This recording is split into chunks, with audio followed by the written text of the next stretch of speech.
Okay, so these cards are what came out of the past life deck. Okay, we have forgiveness. We have high priest or priestess. And we have wisdom, which was at the bottom of the deck. So you're coming with some phenomenal gifts. Some gifts of clairvoyance, some gifts of claircognizance. You have a presence that may possess an old soul. And you have a big heart. I feel like you're somebody that love, and you're a natural giver. You love hard and let go easy. You know, I feel like you may be the type of person to give people the benefit of the doubt, to resonate with people in a way where they feel like they've known you before.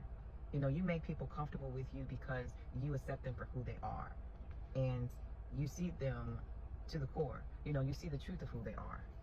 We have named the thing. And I feel like this is also you. You're somebody that can see through illusions. You're also somebody that can see into the shadows of people. You know, there's somebody that can go through things but not allow it to turn you cold. You know, like the struggles and the things that you faced in your life, they made you stronger and they made you more equipped to be in a high priestess or high priest role. You know, where now you're carrying wisdom that you can give to other people and activate in others. Also have Queen of Swords here with the Star and the Nine of Pentacles. So I feel like you're very smart, you're very intelligent, you're somebody that could be quick on their feet.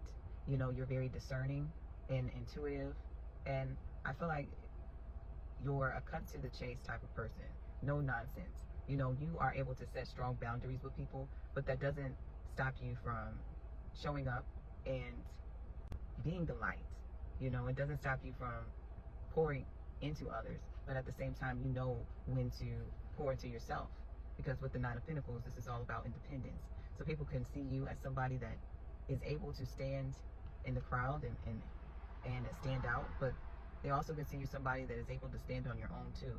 You know, your strength, your convictions, and your uniqueness. And so at the bottom of the deck, we have Four of Cups here with the Three of Pentacles. And I feel like you're somebody that is very tapped in, spiritually aware. You know what you bring to the table. You're somebody that's authentic and willing to share. You're satisfied. You know, you're content with what it is that you have. You're not somebody that's greedy or somebody that's selfish. You're somebody that's self-aware and somebody that is self-reflective. You know, because the Four of Cups, I also feel like is somebody that's in a meditative state. You know, they know when to take a step back and to go within. I think that's what makes you unique, because with this blueberry juice, you know, this could also be that you're health conscious. You know, you take care of yourself, and that's what's important, and that's how you're able to show up and give back and be a light and stand in this energy as the high priest and the high priestess.